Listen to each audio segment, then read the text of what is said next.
um, technology. And then again, it's not just technology. It's what do you do with history? When you study history, you learn about the things people and nations have done.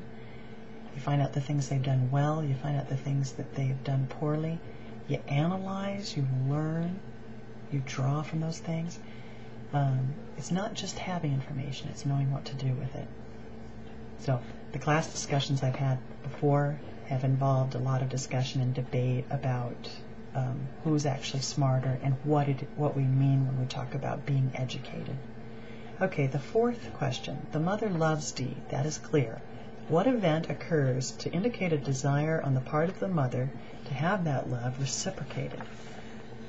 And I think this question is a little tricky because I use the word event, and what I probably should say, of course it would give it away, is what fantasy does the mother have to indicate a desire on her part to have Dee's love reciprocated? There's reference in the story to the mother dreaming that Dee shows appreciation for her on a TV show. It's kind of like This Is Your Life, Johnny Carson kind of thing, where the mother comes out, she's interviewed, and there's a discussion about her life, and then backstage is Dee. Dee comes out, there's great applause, people standing up. Here's the thing, the mother loves orchids. Dee doesn't like orchids. And I'll stop for just a minute here and just point out something about love as it relates to relationships. When you are in a relationship with somebody that you love, any family member, a friend, husband, wife, boyfriend, girlfriend, whatever it might be, part of love is recognizing something that the other person likes, that they enjoy, that they appreciate. You yourself, you may not want to have anything to do with it. They like a certain food, you hate it. They like to do a certain thing, go fishing, go to the movies, you hate it. Yet, if you love them, you will get them that food. If you're cooking dinner, you may not like, cook spinach at all, but you'll cook spinach for the person that you love. You may not like to do something, but for an anniversary or for a special day, you will make reservations to do that thing with the other person because you know they enjoy it.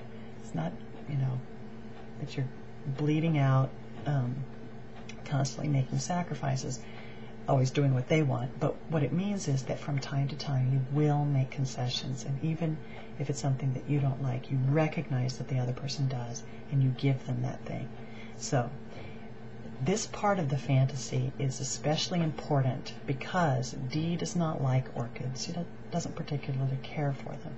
But in the fantasy, when Dee comes out to see her mother, she's bringing with her a corsage, and it's made out of orchids.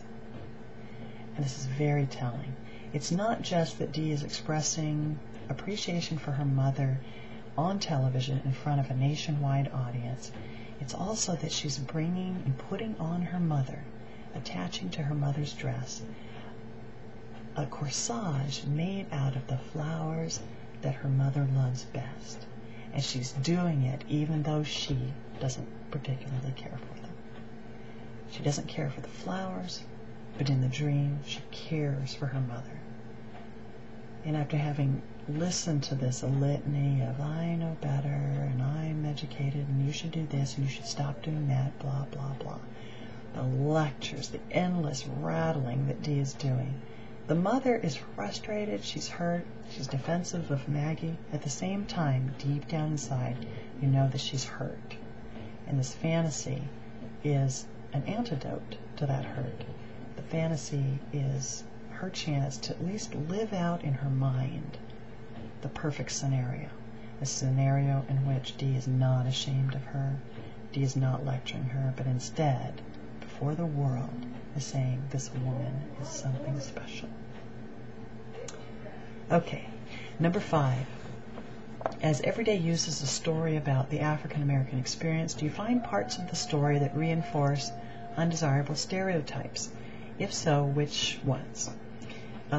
Typically, I when I throw this question out to students, they'll come up with just about the same things. The language used, the vernacular in the story, is typical of the African American dialect.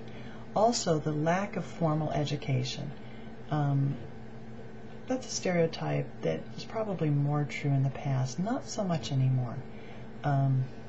It may surprise you when you look at demographics, the group of people. This is, okay, listen carefully to the statistic. It's not the people at the highest economic level, but the ones moving at the fastest rate economically. Black women, African American women are moving at the fastest rate. It's in large part, at least in the beginning, it was in large part due to necessity. A lot of African American women are raising children on their own. A lot of them want better for themselves and their children. They realize staying on a welfare check may not be the best way. Depending on family, living with family is not the best way. So they have been going to college in droves. And upon receiving their degrees, they are proving to be the most ambitious, not just in getting jobs, but in moving their way up the ladder. And when you look at the demographics, you look at the statistics about personal economic success, African American women are growing at the fastest rate, faster than white men. Okay, so just to kind of blow the stereotypes out of the water. The last one, at least that I have on my list, is having the mother as the head of the household. There is no mention of the father. This reinforces a stereotype. Language, though, lack of formal education. I was born in the South. I was born in Georgia. I had a Southern accent until I was 5 years old. Then we moved to Africa. Then I came back here and learned how to talk right. Okay, not really, but I learned to talk with what they call no accent. But my relatives who live in Georgia and Florida, they live in northern Florida, not way down in Miami and the cities there. Live up in Tallahassee and Jackson, or not Jackson, Madison. But they're just country folk down there, and they talk with the southern accents and the southern vernacular. I don't know, as I read this story, I don't know that I see the language used as being only the poor grammar or the